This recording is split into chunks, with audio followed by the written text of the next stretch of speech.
तो गाइस मैं आ चुका हूँ वापस। ठीक है, आज हम करने वाले हैं chapter 3 that is classification of elements and product properties. ठीक है, और ये हमारी इस चैप्टर की 3rd वीडियो जिसमें आप आज स्टार्टिंग करूँगा इलेक्ट्रॉन एफिनिटी से। लेकिन क्या क्या हमने सुना ये कि हम करने वाले इलेक्ट्रॉन एफिनिटी, लेकिन हमने तो सेकंड वीडियो में इलेक्ट्रॉन एफिनिटी ही की थी, तो हम वापस क्यों कर रहे हैं? सर पागल तो नहीं हो गए? नहीं, ऐसा कुछ नहीं है। देखो भाई, कुछ एक टॉपिक जो रह गया था वो आज करवाऊंगा।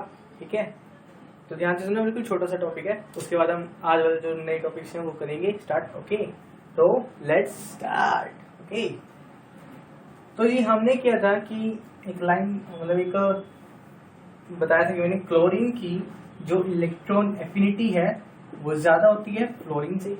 जी हाँ, क्यों होती है? क्योंकि क्लोरीन का जो एटॉमिक साइज है वो होता है स्मॉल और जो क्लोरीन का होता है वो होता है large.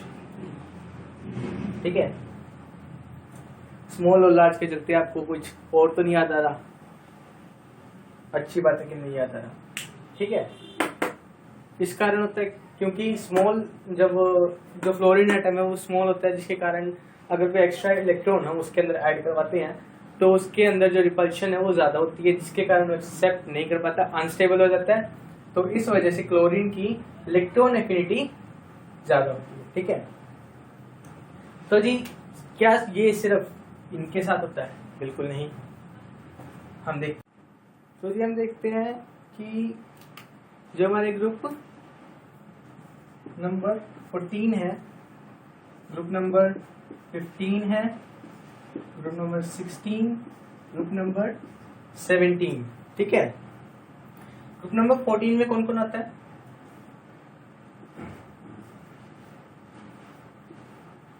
Carbon, sulphur, germanium and tin, last में लेड। ओके, ग्रुप 15 में कौन कौन आता है? Nitrogen, phosphorus,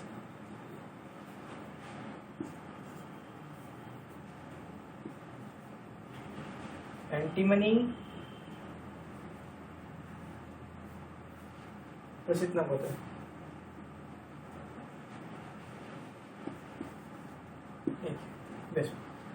nitrogen, phosphorus, antimony और ये जो भी है और ये बिस्मुथ। ठीक है, मुझे सबके नाम याद नहीं है यार, सच कर दो। ठीक है, मैं भी आपके जैसे ही हूँ, आप ही की एज है मेरी भी। ठीक है, तो आगे चलते हैं ग्रुप नंबर 16 के। ग्रुप नंबर 16 में कौन बनाते हैं? ऑक्सीजन, सल्फर, ये जो भी है इसका अजीब सा नाम इसका थोड़ा सा, और ये ठीक है, और जो इसके लास्ट वाला होता है वो थोड़ा सा रेडियो एक्टिव है, इसलिए हम उसकी बात नहीं करते। ठीक है, ग्रुप नंबर 17 पे चलते हैं। फ्लोरीन, क्लोरीन, ब्रोमीन और आइडिन। इसके बाद वाला भी जो होता है वो रेडियो एक्टिव होता है, इसकी हम उसकी भी बात नहीं करते। ओके, तो जी बात करते हैं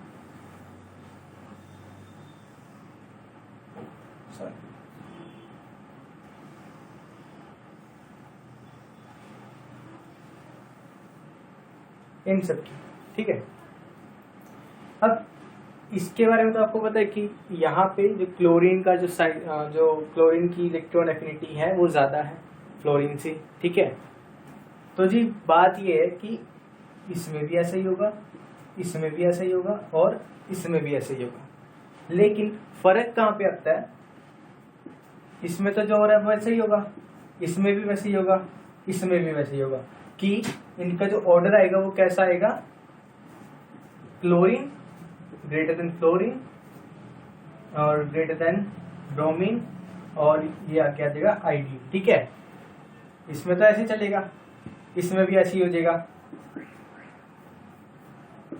फॉस्फोरस, नाइट्रोजन, एंटीमनी और ये Sb और लास्ट में ये बेसमेंट।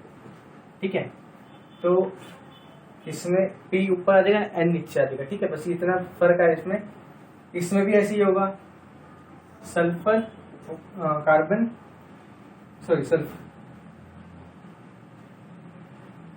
वो सॉरी इसमें क्या है, सॉरी ये सिलिकॉन है हमारा, ठीक है, मैं गलती से हो जाता है यार कई बार, ठीक है, ऐसी कोई बात नहीं, यहाँ सिलिकॉन है, सल्फर नहीं है, सॉरी, ठीक है। तो सिलिकॉन, कार्बन, जर्मेनियम और टिन एंड लास्ट में लेड, ठीक है। ये तीन तो हमारे एज इट इज आएंगे, लेकिन फर्क कहाँ पे आएगा, यहाँ पे जो ऑक्सीजन होता है ना यार, वो इतना ज्यादा छोटा होता है, इसकी इतनी ज्यादा सॉरी इतनी कम इलेक्ट्रॉन एफिनिटी होती है कि इसको इन सब के लास्ट में रखा जाता है। कैसे? सल्फर, सिलेनियम, छोड़ो उसको, बोलना ही नहीं आता, टिलेलियम और लास्ट में आएगा हमारा ऑक्सीजन। साइज इतना छोटा होता है कि इसको हम सबसे लास्ट में रखते हैं, बस ये इतना इसमें फर्क आता है सिर्फ इसमें, बाकी तीनों में एज इट इज, ठीक है। वैसे ही ट्रेंड जो है वो फॉलो होगा, लेकिन सिर्फ ऑक्सीजन इसमें लास्ट में, बस, ठीक है। अगर बात करें कि मान लो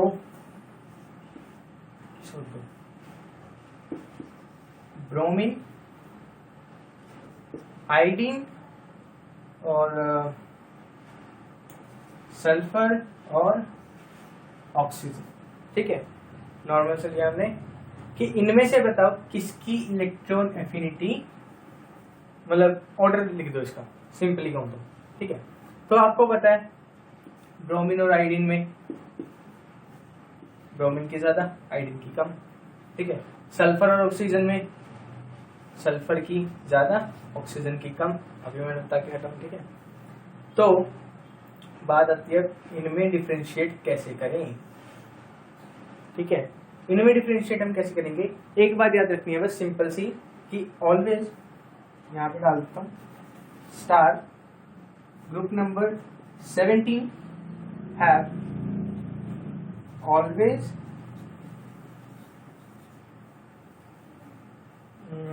हाई इलेक्ट्रॉन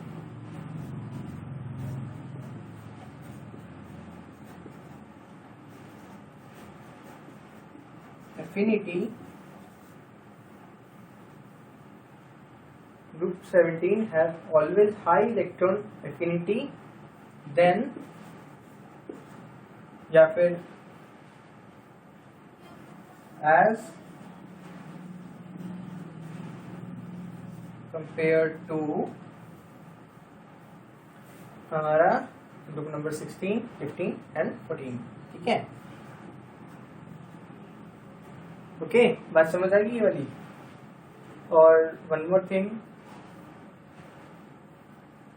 चलो कुछ नहीं है, छोड़ो, ठीक है, बस इतना है। इसका ले ले छोटा सा स्क्रीनशॉट, हाँ जी ले लिया, चले फिर आगे, चलो जी।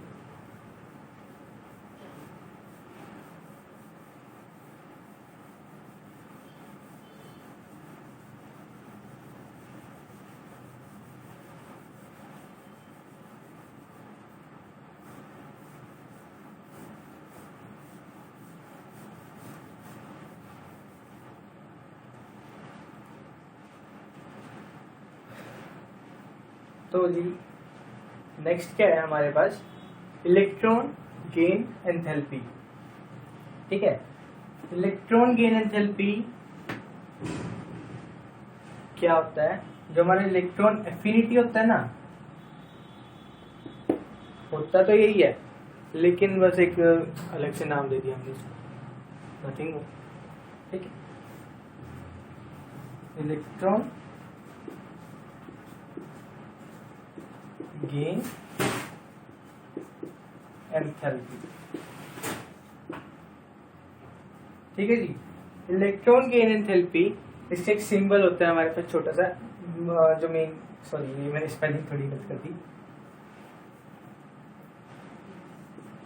एन एल, हाँ ठीक है। जो हमारी एंथैल्पी होती है उसका एक सिंबल होता है delta H in whole chemistry, ठीक है। अब electron gain that is small ये हमारा इसका सिंबल होता है इलेक्ट्रॉन गेन एंथैल्पी का। ओके, अब इसमें क्या होता है कि जो हमारी डेल्टा एच ईजी है वो इक्वल होती है हमारी माइनस ऑफ इलेक्ट्रॉन एफिनिटी की। ठीक है, अगर मान लो कि किसी क्वेश्चन में दे रखा है कि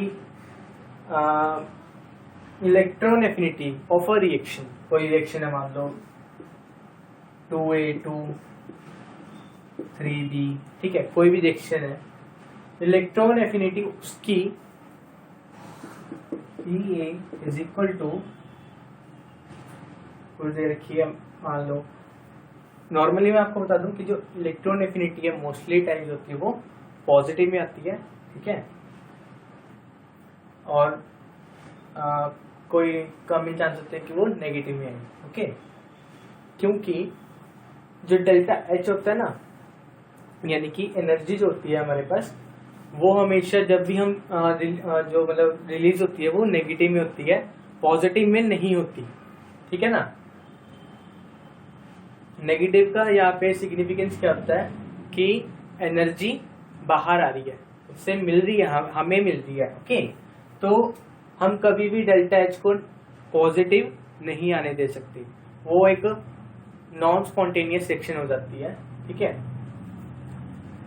तो ये हमारे लिए यहाँ पे हमें मिल रहा है जो वो है मान लो 340 किलो जूल। ठीक है, अब पूछ लिया कि हमें बताओ ये कितना है, कैलकुलेट करो what is the value of delta H easy. ठीक है, तो हमें ये कैलकुलेट करना है। ओके, तो जी इसे कैलकुलेट करने के लिए उसने हमें कुछ ऑप्शन दे दिए।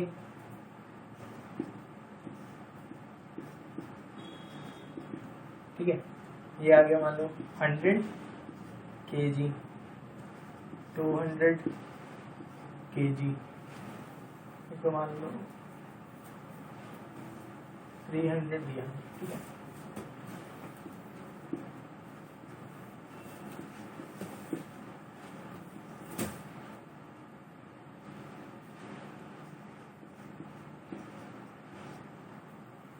ये हमें दे दिया। ठीक है, तो अब हमें क्या पता है, इलेक्ट्रॉन एफिनिटी कितनी है, इतनी, लेकिन जो हमारा डेल्टा एच होता है वो क्या होता है, माइनस ऑफ इलेक्ट्रॉन एफिनिटी।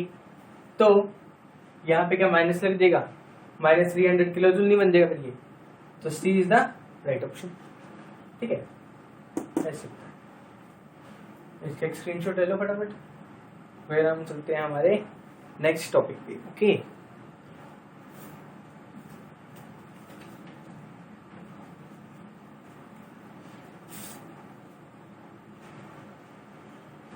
दे दिया, चलो।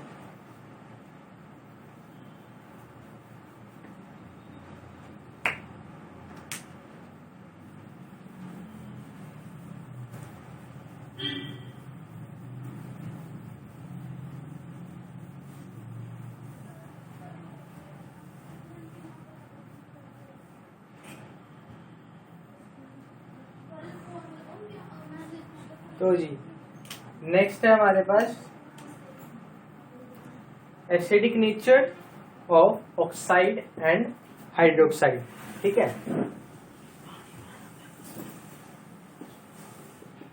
Acidic nature of oxide and hydroxide.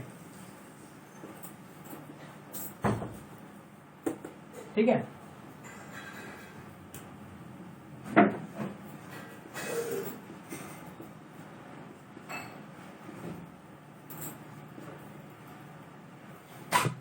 Acidic nature of oxide and hydroxide. तो जी इसमें पहले आप लिखो कि जो एसिड्स होते हैं हमारे पास वो सारे के सारे इलेक्ट्रॉन डेफिशिएंट होते हैं. Acids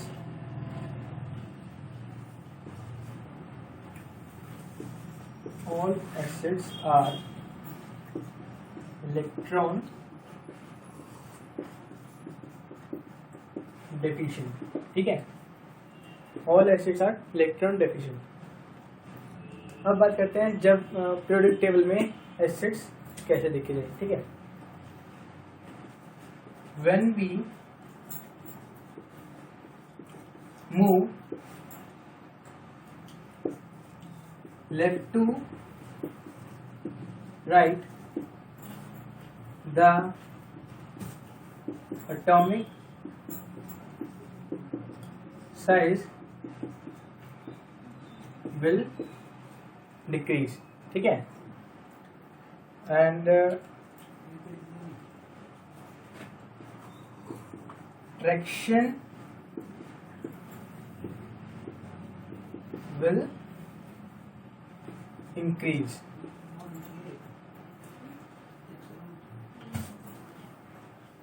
And attraction will increase.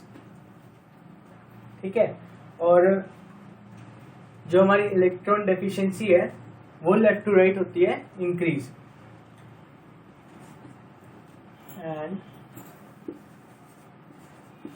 Electron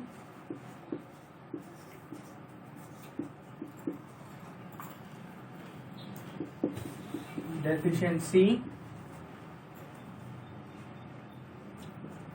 increases. अगर इलेक्ट्रॉन डेफिशिएंसी इंक्रीज कर रही है तो मतलब एसिड्स भी लेफ्ट टू राइट इंक्रीज करेंगी. So acidity also increases. ठीक है, ये ऐसे लिखते हैं. Atomic size decrease, attraction increase, and electron deficiency increase, और एसिडिटी क्या हो जाएगी, डिक्रीज. ठीक है, डाउन साइड इसका उल्टा हो जाएगा, इंक्रीज करके. स्क्रीनशॉट ले लो इसका, फिर आगे देखते हैं. ले लिया, चलो.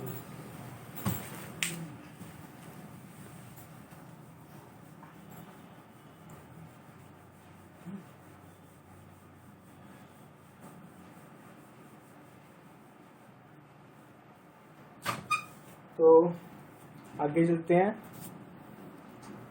तो जी उसका स्क्रीनशॉट ले लिया जब लेफ्ट टू राइट जा रहे थे. अब एक बार वो भी लिख लेते हैं क्योंकि कुछ लेजी बच्चे भी होते हैं. ठीक है, तो but when we move up to down, the atomic size जब लेफ्ट टू राइट जा रहे थे तो डिक्रीज हो रहा था, यानी कि अब इंक्रीज होगा. Atomic size will increase. ठीक है, और एटॉमिक साइज इंक्रीज हो रहा है, अट्रैक्शन क्या होगी,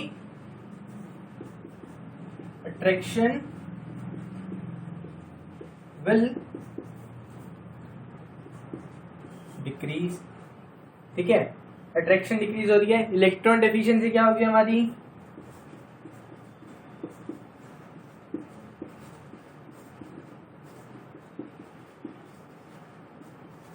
इलेक्ट्रॉन डेफिशिएंसी विल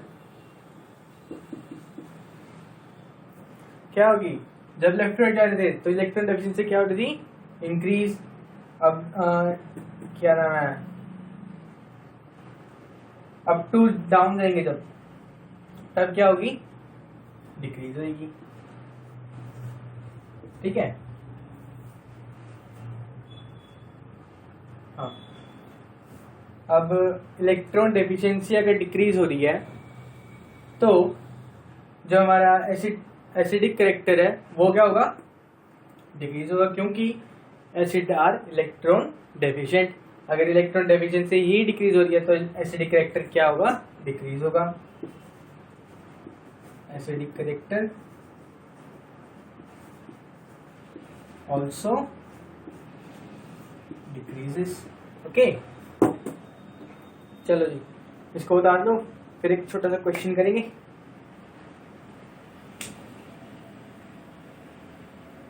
उतार लिया, चलो जी आगे चलते हैं।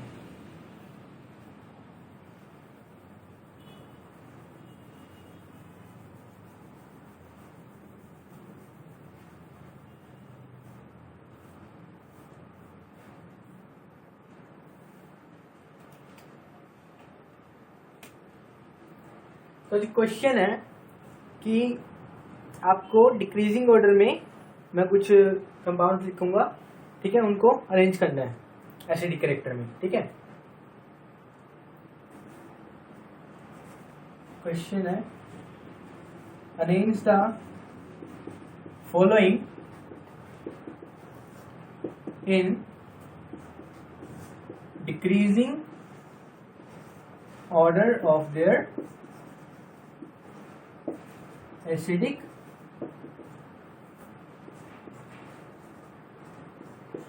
कैरेक्टर। ओके, ऑप्शन लिखो NaOH और आगे आएगा KOH, CSOH और RB। इनका डिक्रीजिंग ऑर्डर में एसिडिक कैरेक्टर निकालना है हमें, मतलब इनको अरेंज करना है। क्या रहेगा,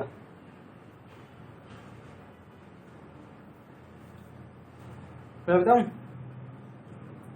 इसका आंसर आएगा, देखो NaOH greater than KOH RbOH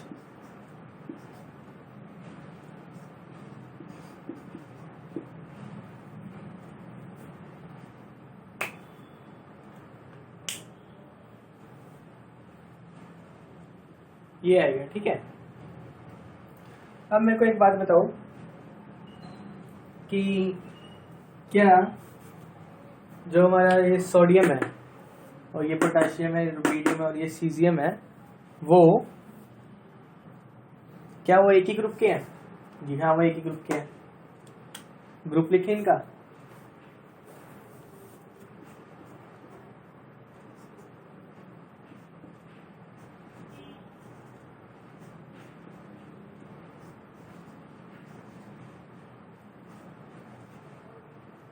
बस इतना होता है, या फिर ये भी लिखो, ठीक है। अब इसमें देखो ये हमारा हाइड्रोजन है, hydrogen, lithium, sodium, potassium, rubidium, caesium और ये जो भी है, ठीक है। हमें कितना मतलब है, इतना, ठीक। अब इसमें जो सोडियम है, उसके बाद पोटेशियम, उसके बाद रुबीडियम, उसके बाद सीजियम। मैंने क्या बोला, जब अप टू डाउन जाएंगे तो एसिडिक कैरेक्टर क्या होगा, इंक्रीज, ठीक है। सॉरी, जब अप टू डाउन जाएंगे, हाँ, तो डिक्रीज होगा वो एसिडिक कैरेक्टर। डिक्रीज होगा तो सबसे ज्यादा किसका, सोडियम का, फिर पोटेशियम का, फिर रुबीडियम का और फिर सीजियम का, ठीक है। तो बस सिंपली इसको अरेंज करना था, क्योंकि OH तो सभी में सेम है। बस फिर इतना सा था क्वेश्चन, इसको नोट कर लो, उसके बाद आगे चलते हैं।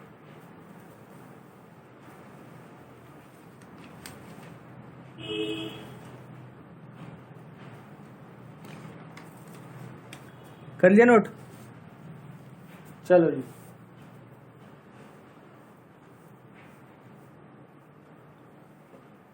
अब अगर बात करें इसके बेसिक कैरेक्टर की, एसिडिक हमने पढ़ लिया, ठीक है।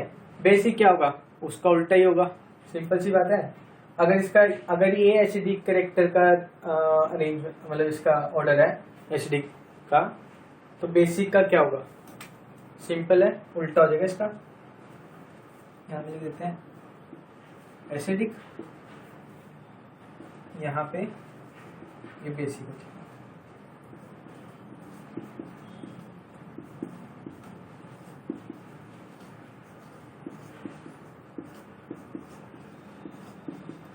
ये हमारा हो जाएगा बेसिक का, ठीक है। अब अगर कोई पूछ ले कि इसका पीएच बताओ भाई, इसका पीएच ऑर्डर कैसा आएगा, मैं आपको बता दूं कि जो पीएच वैल्यू होती है हमारी, ठीक है, पीएच जो हमारे पास होता है वो डायरेक्टली प्रोपोर्शनल होता है बेसिक करेक्टर की, बेसिसिटी, ठीक है। तो अगर ये डायरेक्टली प्रोपोर्शनल है तो क्या मैं कह सकता हूँ कि यही जो ऑर्डर है, जो ये वाला ऑर्डर है, वो पीएच ऑर्डर भी है, हाँ वो है, क्योंकि pH is directly proportional to basicity, तो ये वाला ऑर्डर पीएच का भी हो जाए, ओके। तो अगर कोई पूछ ले कि मतलब कुछ एलिमेंट्स दे दे आपको, ठीक है, अब आपको पता नहीं कि पीएच कैसे निकालते हैं, ठीक है, आपको पता नहीं कि बेसिसिटी कैसे निकालते हैं, लेकिन आपको पता है कि एसिडिटी कैसे निकालते हैं, ठीक है। जो भी मैंने पढ़ाया उससे आपको पता लग गया कि एसिडिटी कैसे निकालेंगे। अगर आपको ये पता लग गया कि एसिडिटी कैसे निकालेंगे तो आपको पता लगेगा कि बेसिसिटी कैसे निकलेगी। अगर आपको पता लग गया बेसिसिटी कैसे निकलेगी तो आपको जस्ट ये याद रखना है कि pH is directly proportional to basicity. अगर वो डायरेक्टली प्रोपोर्शनल है तो ऑर्डर सेम आ जाएगा उसका, ठीक है। तो चलो जी, अब एक अपना छोटा सा एक और क्वेश्चन कर लेते हैं, ये नोट कर लो, उसके बाद आगे चलेंगे। इसके ऊपर ऐसे ना एक बॉक्स बना लेना, मेरे पास यहाँ पे नीचे जगह नहीं थी, तो जगह है, लेकिन आपको थोड़ा विजुअल दिखाने के लिए यहाँ पे लिखा मैंने, ठीक है। इसको नीचे लिख लेना, इसके नीचे लिख लेना, या फिर बेसिक करेक्टर को लिख के उसके बाद यहाँ पे लिख के उसके बाद पीएच का एक अलग से लाइन में लिख देना, ठीक है, अच्छे से आपको पता लग जाएगा। आगे चलते हैं, इसको इसका लिखते हैं, कर लिया ना नोट ये सब।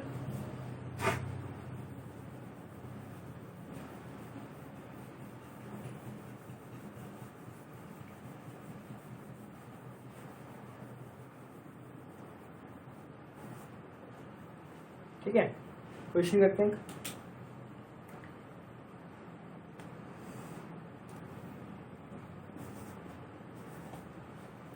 क्वेश्चन है, अरेंज द following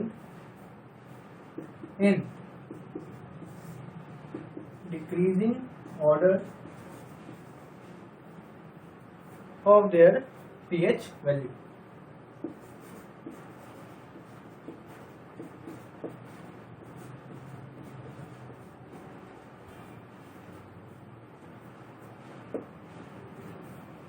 ठीक है, ऑप्शन लिख रहा हूं मैं, क्या क्या है हमारे पास। हमारे पास क्या है, NO, मतलब ये छोटा आएगा, ठीक है। एक हमारे पास है MgO, एक हमारे पास है Al2O, ठीक है। अब इसका पीएच मतलब पीएच वैल्यू का ऑर्डर निकालना है हमें, डिक्रीजिंग ऑर्डर, ठीक है। वो हम कैसे निकालेंगे, तो पहले तो हम क्या करेंगे, ये चेक करेंगे कि चार्ज कितना है, इस पे -2, इस पे +2, इस पे +2, इस पे -2, और यहाँ पे ये कितने हैं हमारे पास, 3 और 2 6, तो एक Al पे +3 चार्ज आ जाएगा हमारे पास, बेस, ठीक है। तो जी अगर सिंपली बात करें तो इनमें ये वाला है,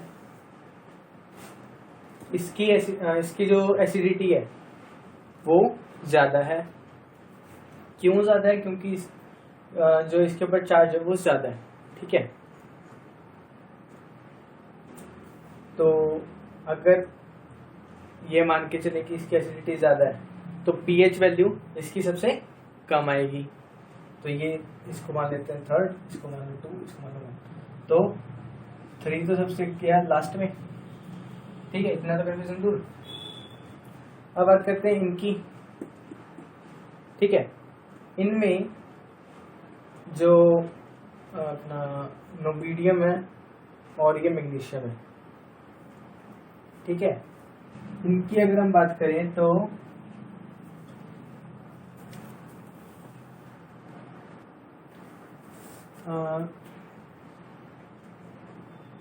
यहाँ पे मतलब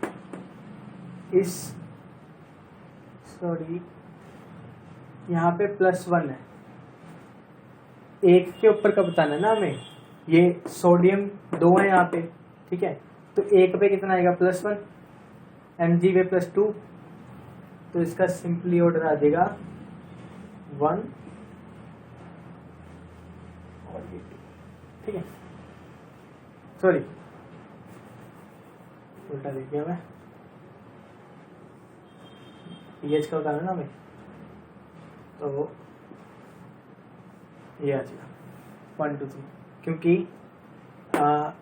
बात करें तो अगर हम ऑक्सीडेशन स्टेट की, तो oxidation state is directly proportional to acidity. अब सर हमें ऑक्सीडेशन स्टेट नहीं निकालनी आती, कोई बात नहीं। अगर आपको ऑक्सीडेशन स्टेट नहीं निकालनी आती तो कोई बात नहीं, मैं सिखा दूंगा, ठीक है। आपको ये पता है सोडियम के ऊपर ज़्यादा से ज़्यादा कितना +1 आ जाएगा, ठीक है। ऑक्सीजन पे -2 होता है, ठीक है। तो मान लो Al2 और 3 की निकाल रहे हैं हम, ठीक है। किसकी निकालनी है हमें? Al की निकालनी है। तो इसको मान लो x, यहाँ पे 2 है, यहाँ पे 2 लगा लो, प्लस ब्रैकेट -2 होता है एक पे, कितने हैं? 3 इज इक्वल टू में ले लो 0, क्योंकि ऊपर कोई चार्ज नहीं है, ठीक है। इसको सॉल्व करो, 2x प्लस ये कितना आएगा? यहाँ पे प्लस की जगह माइनस ही ले लो, ये माइनस आ रहा है, ठीक है। 2 × 3 is equal to 6 is equal to 0, 2x is equal to 6, x is equal to 3, +3 Al की ऑक्सीजन स्टेट है। बिल्कुल सिंपल है, ठीक है।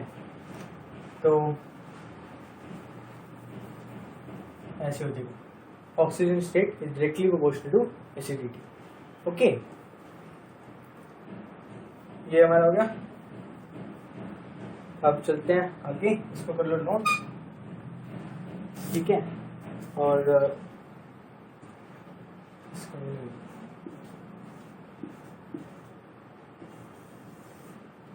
इसका स्क्रीनशॉट ले लो फटाफट, ठीक है। पीएच के लिए ये कहीं सोच लो एसिडिटी कैसे निकाल दिया, ठीक है। ले लो फटाफट, ले लो।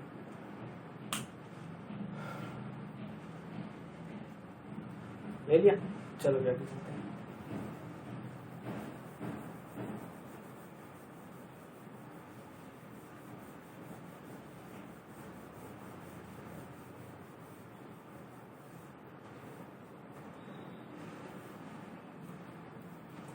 तो जी आगे पहले मैं कुछ छोटा सा एक टॉपिक है वो बता देता हूँ आपको, कि पूछ रहा है हु इज मोर एसिडिक, कि एसिडिक सबसे ज्यादा कौन है। हु इज मोर एसिडिक, ठीक है।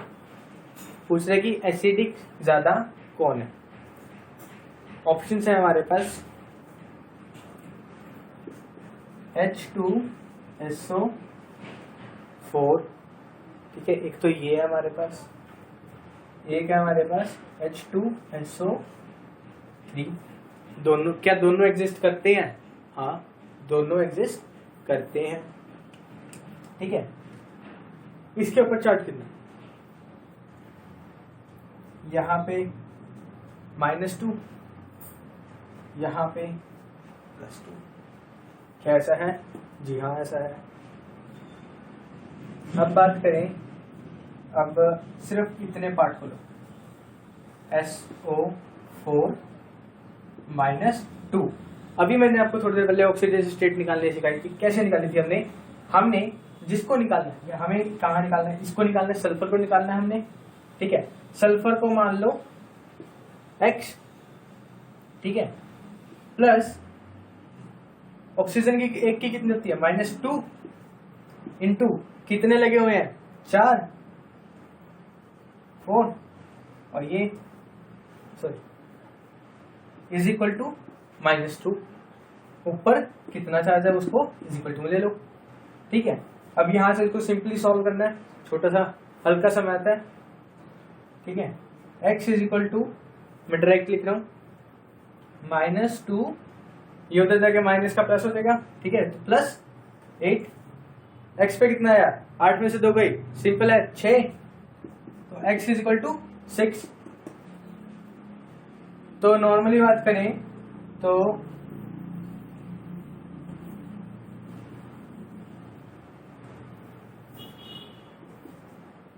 सल्फर पे यहां पे है +6। बात करें इसकी तो इस पे कितना आया, +4, ठीक है। तो अब एसिडिक कौन हुआ, ये वाला। मैंने बताया था ना कि oxidation state is directly proportional to acidity, okay. और आगे चलते हैं हम, तो जी आगे चले। अब ले लिया इसका स्क्रीनशॉट, वो फॉर्मूला लिख लो एक बार, ठीक है। उसका भी साथ में स्क्रीनशॉट ले लेना।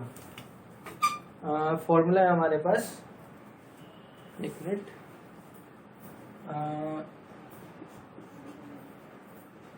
ए, इसको हम मान रहे हैं सेंट्रल एटम, यानी कि जिसका हमें अपना ऑक्सीडेशन स्टेट निकालना है, ठीक है। बी, एटम अटैच्ड, यानी कि जो लगे हुए हैं जिनका हमें पहले से पता है, एटम अटैच्ड। एन, अगर कोई चार्ज गिवन है तो ठीक है, नहीं है तो 0 लेना जस्ट, ठीक है।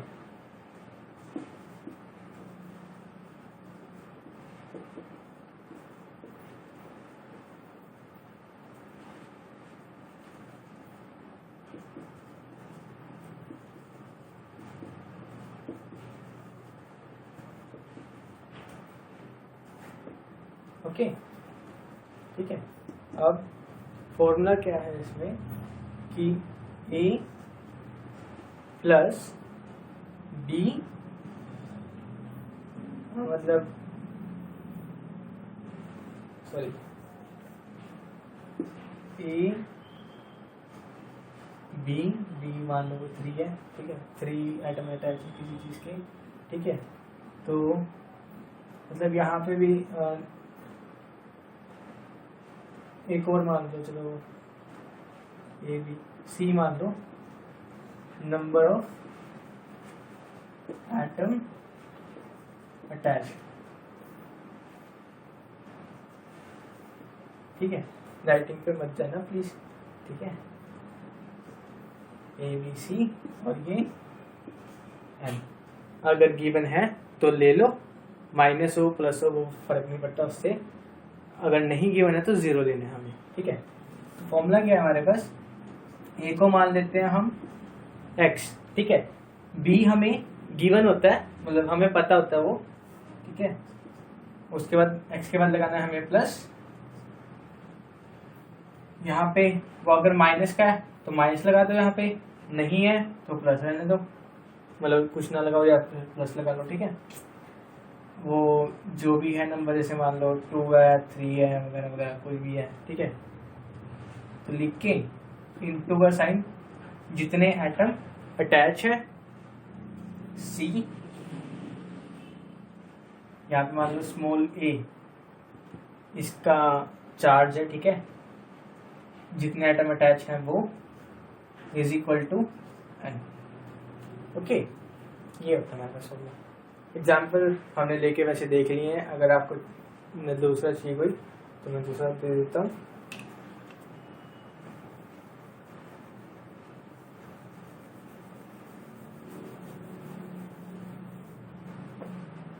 ठीक है,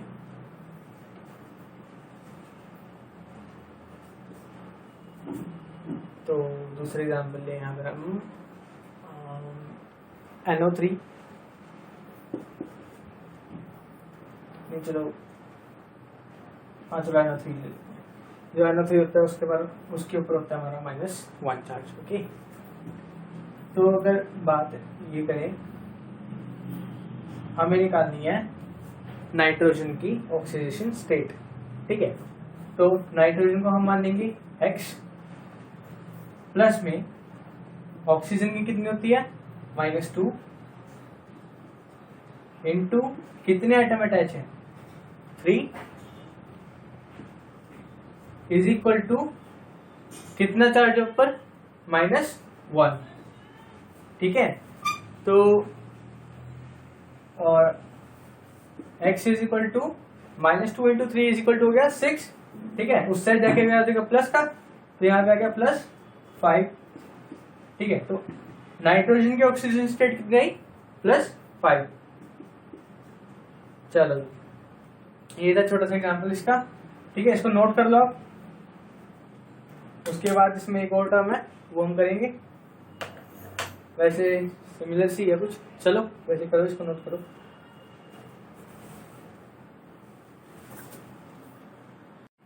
तो जी वो नोट कर लिया होगा, ठीक है। वैसे एक उसमें रह गया, मैं आपको एक और बता देता हूँ उसमें क्या था। वो क्या कर देते हैं, एसिडिक कैरेक्टर कर देते हैं, ठीक है, ठीक है। राइटिंग में मत जाना प्लीज, फटाफट कर लिखते हैं HNO3 एंड HNO2। इसका जो ऑक्सीजन स्टेट है नाइट्रोजन का, इसमें कितना आएगा +1 -6, ठीक है। हाइड्रोजन का कितना आएगा +1, ऑक्सीजन का कितना है -6, ठीक है। तो नाइट्रोजन का कितना, फटाफट कमेंट करके बता दिए मुझे, कितना कितना कितना, हाँ +5, ठीक है। अब इसमें कितना +1 -4, ठीक है ना। तो नाइट्रोजन में कितना +3, ओके। तो अब इनमें से दोनों में से एसिडिक कौन सबसे ज्यादा, ऑब्वियसली नाइट्रोजन, ठीक है। ये HNO3 सबसे ज्यादा एसिडिक होगा इसमें से, क्योंकि इसकी जो ऑक्सीजन स्टेट है वो ज्यादा है, नहीं सॉरी इससे, हाँ ठीक है, इससे इसकी ऑक्सीजन स्टेट जो है वो ज्यादा है, जिसके कारण इसका एसिडिक कैरेक्टर भी ज्यादा होगा, क्योंकि oxidation state is directly proportional to acidic character, okay. आगे चलते हैं हम। तो जो हमारा नेक्स्ट टॉपिक है, ऑब्वियसली ये तो है नहीं तो इसको रेज कर देते हैं। हमारा नेक्स्ट टॉपिक है मेटालिक कैरेक्टर, ओके।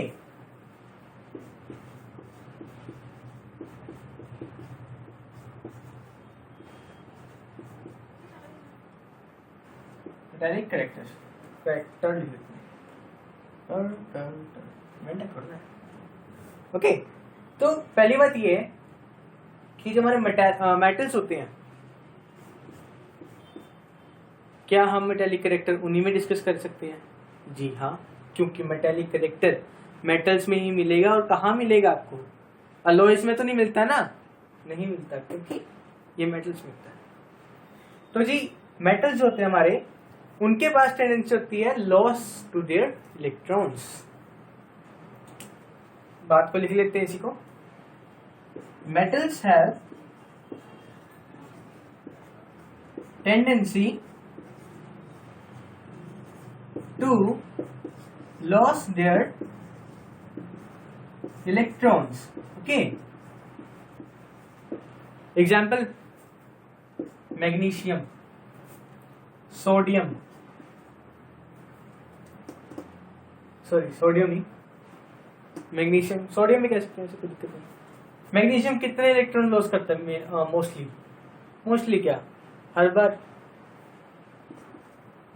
2 ही तो इलेक्ट्रॉन लॉस करता है, क्योंकि आप जब भी इसको आयनिक फॉर्म में देखते हो तो अपना मैग्नीशियम के ऊपर कितना चार्ज होता है? +2। यानी कि ये कितने इलेक्ट्रॉन लॉस कर सकता है? 2 इलेक्ट्रॉन्स। हर एक मेटल अपने अपने अकॉर्डिंग इलेक्ट्रॉन लॉस करता है। सभी का ये नहीं कह सकते कि वो 2 लॉस करता है, सभी का ये नहीं कह सकते कि वो 3 लॉस करता है, सभी का ये नहीं कह सकते हम कि वो 4 लॉस करता है। वो जितना चाहे, मतलब जितने तो नहीं चाहते, वो ये नहीं कह सकते कि हम जितने चाहे, ठीक है, कि मतलब हर एक की अलग अलग प्रॉपर्टी है कि वो इतने मेटल लॉस करता है, ठीक है। तो बात करते हैं पीरियोडिक टेबल में।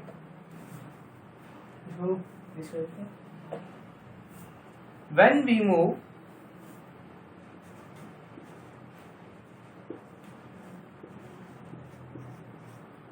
move in the periodic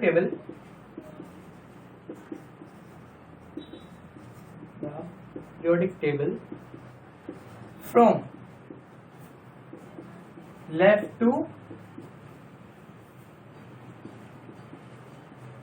right,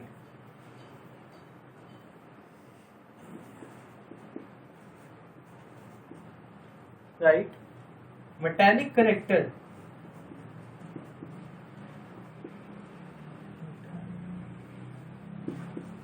बस पर एग्जाम में नहीं रहती।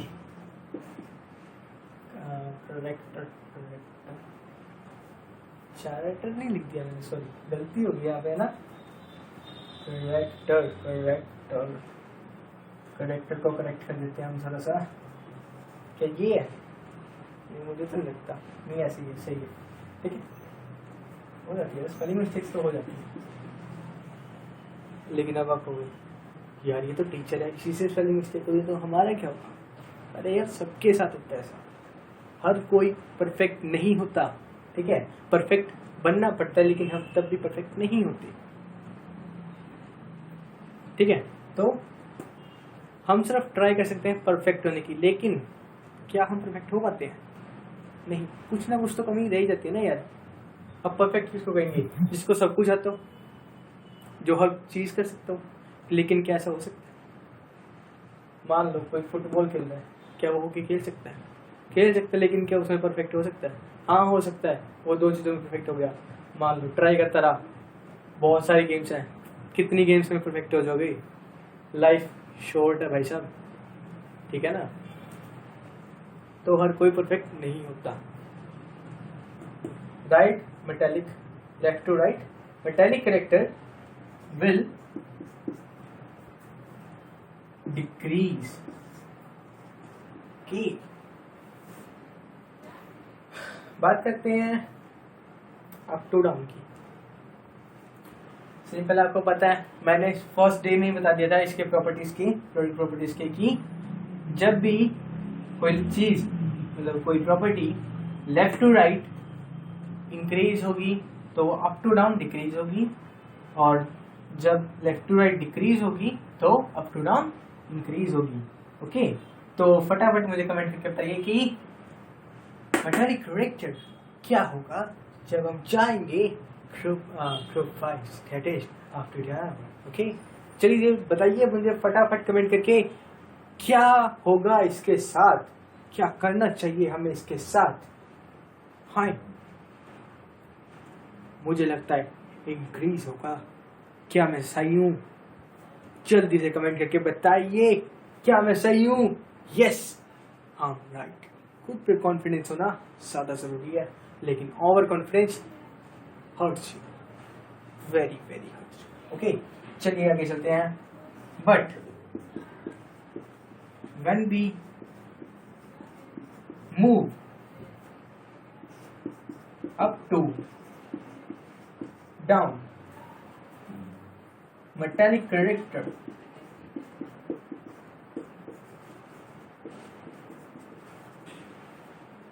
क्या होगा? यस, अभी मैंने बताया, that is increase, will increase। okay, yes, okay, ये मैं क्या कह रहा हूं, सॉरी।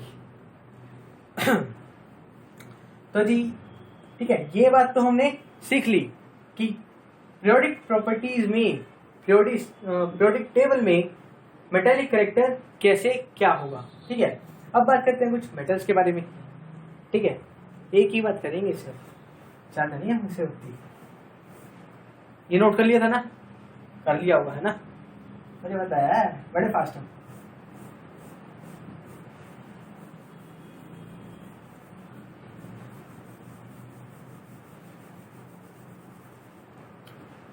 चलो, हमने भी फास्टली इसको रेज कर दिया। ठीक है, तो नेक्स्ट आते हैं हम metals.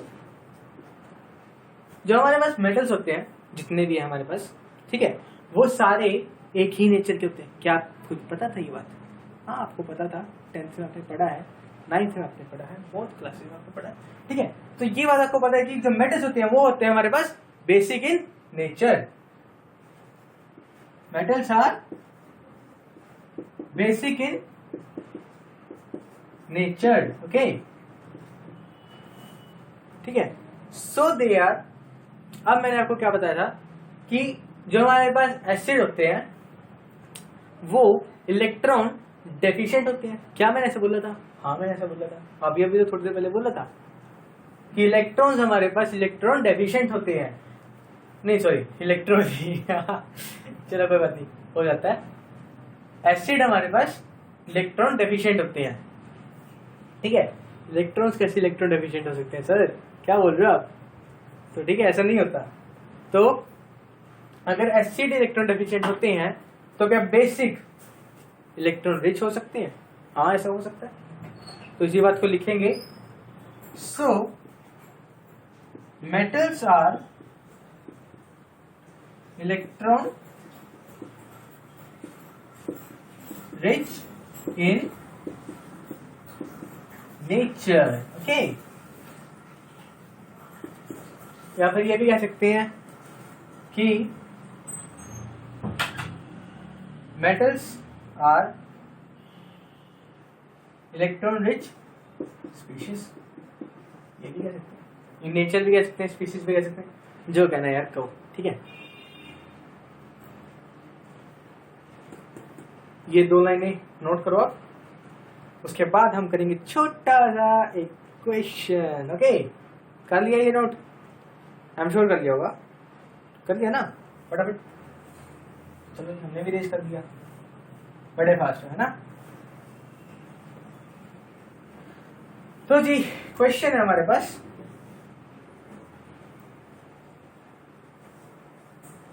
Arrange the following in decreasing order. ये इन था क्या? हाँ, ये इन था। Arrange the following in decreasing order of metallic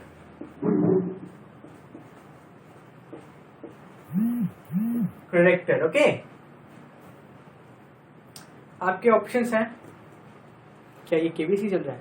नहीं, आपका क्वेश्चन है sodium, magnesium and aluminium. Okay, अब इनमें मेटालिक कैरेक्टर आपको बताना है कि क्या होगा। तो सबसे पहले बात करते हैं, क्या ये तीनों एक ही ग्रुप के हैं? नहीं। क्या ये एक पीरियड के हैं? जी हाँ।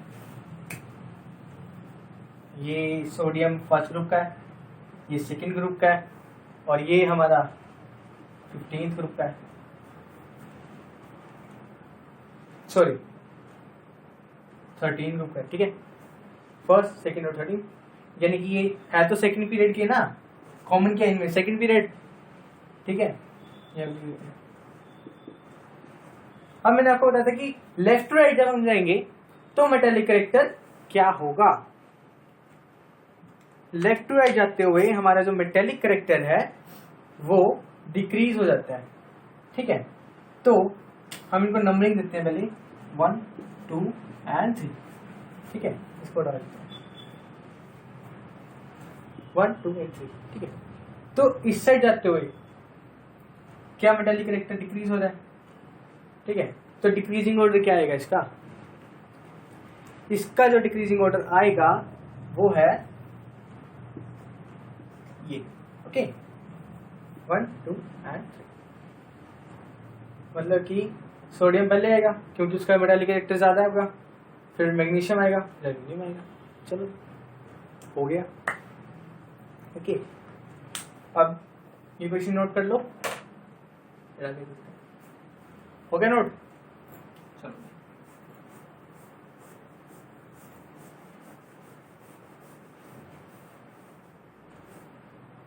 अब बात करते हैं हमारे नॉन मेटल्स की। उनको भी पीछे छोटे, हमने मेटल्स तो कर लिए, यहाँ पे लिख देते हैं नॉन मेटेलिक करेक्टर। ठीक है, थोड़ा दूर नहीं होगा, चल छोड़ो। तो बात करते हैं नॉन मेटल्स की। ये जो हमारे नॉन मेटल्स होते हैं, ये होते हैं अगर मेटल्स बेसिक इन नेचर होते हैं तो क्या ये एसिडिक इन नेचर होंगे? जी हाँ, ये होंगे। तो non metals are acidic in nature. ठीक है, अब अगर ये एसिडिक है तो क्या ये इलेक्ट्रॉन डेफिशिएंट भी होंगे? जी हाँ, ये होंगे। Also electron deficient species. Okay,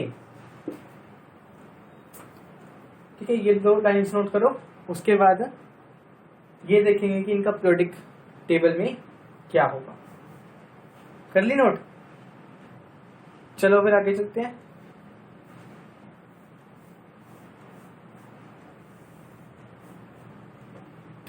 तो जी बात करते हैं when we move in the periodic table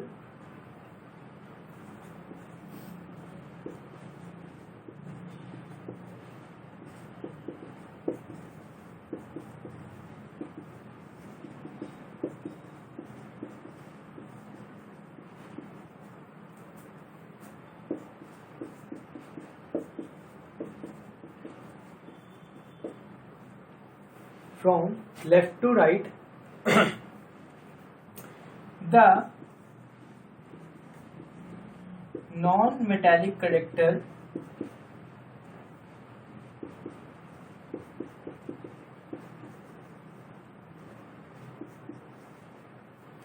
will, any suggestion comment करके बताइए क्या होना चाहिए। वैसे हमने पढ़ा था कि नॉन मेटल्स नहीं sorry metals left to right decrease हो रहे थे, तो आपके हिसाब से यहाँ पे क्या होना चाहिए? एब्सोल्युटली इंक्रीज, क्योंकि अगर मेटल्स इस साइड डिक्रीज हो रहे हैं तो नॉन मेटल्स क्या होने चाहिए? Increase. Okay, but when we move from up to down, the non-metallic character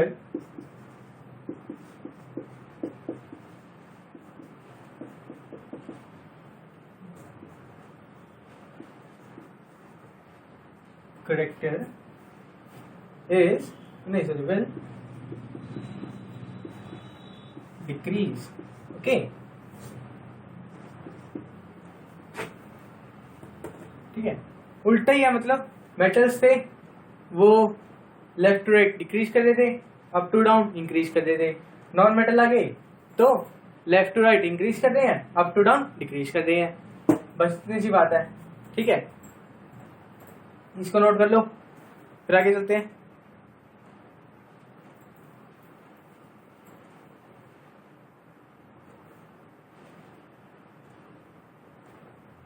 हो गया?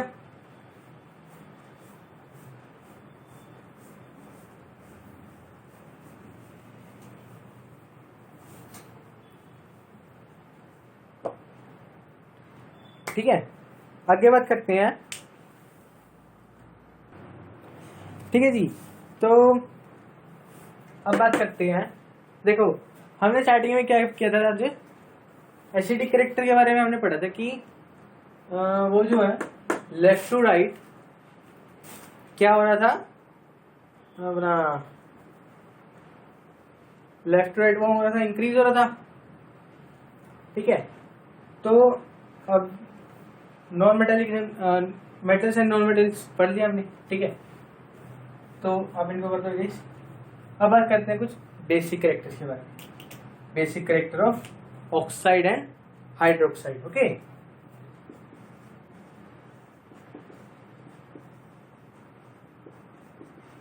कैरेक्टर ऑफ ऑक्साइड एंड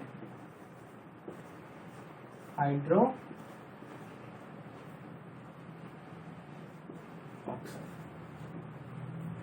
ये हाइड्रोक्साइड में ना कोई डबल ओ मत डालना, ठीक है ना, एक ही होगा।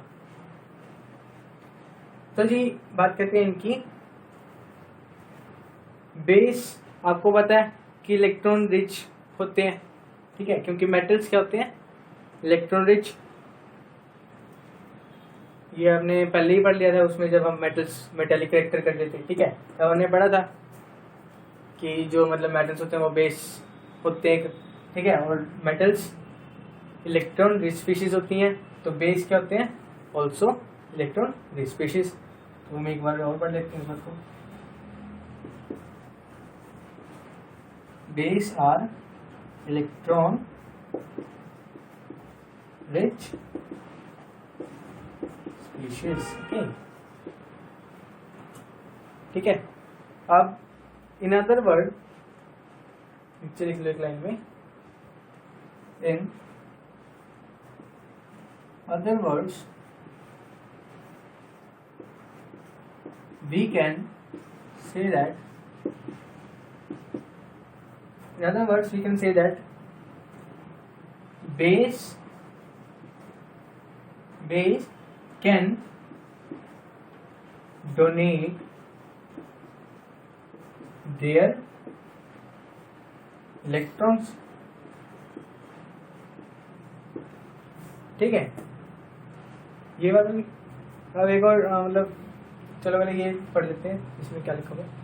देखो, जो हमारे पास एसिड से यानी कि नॉन मेटल से, वो कहते हैं इलेक्ट्रॉन डेफिशिएंट थे, यानी कि वो क्या कह रहे थे कि हमें इलेक्ट्रॉन्स दो, लेकिन ये बहुत अमीर है इलेक्ट्रॉन्स के मामले में, जो हमारे पास बेस होते हैं, ठीक है, उनके पास क्या होते हैं, इलेक्ट्रॉन्स की भरमार होती है। वो कहते हैं कि इलेक्ट्रॉन्स लो, हमें दान करने में बहुत मजा आता है, ठीक है, तो दान लो हमसे।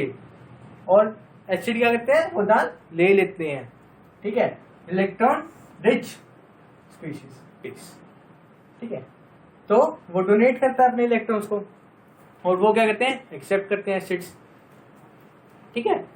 अब एसिडिक कैरेक्टर क्या हो रहा था, लेफ्ट टू राइट इंक्रीज, तो बेसिक कैरेक्टर क्या होना चाहिए, कमेंट करके फटाफट बताइए मुझे।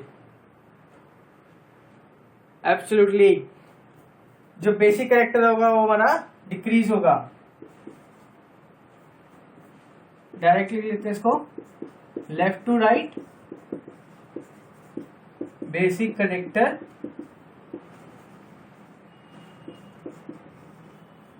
क्या हो रहा है, डिक्रीज, ठीक है।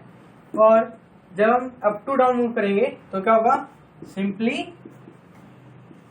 Up to down increase. Okay, ये बात है। अब अगर आप चाहो तो एक स्टार सा डाल के ये लाइन लिख लेना कि यहाँ पे डाल दो, acid are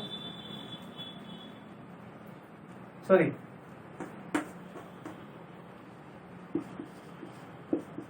metals are basic in nature।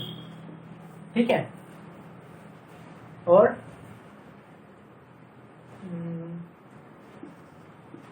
Base are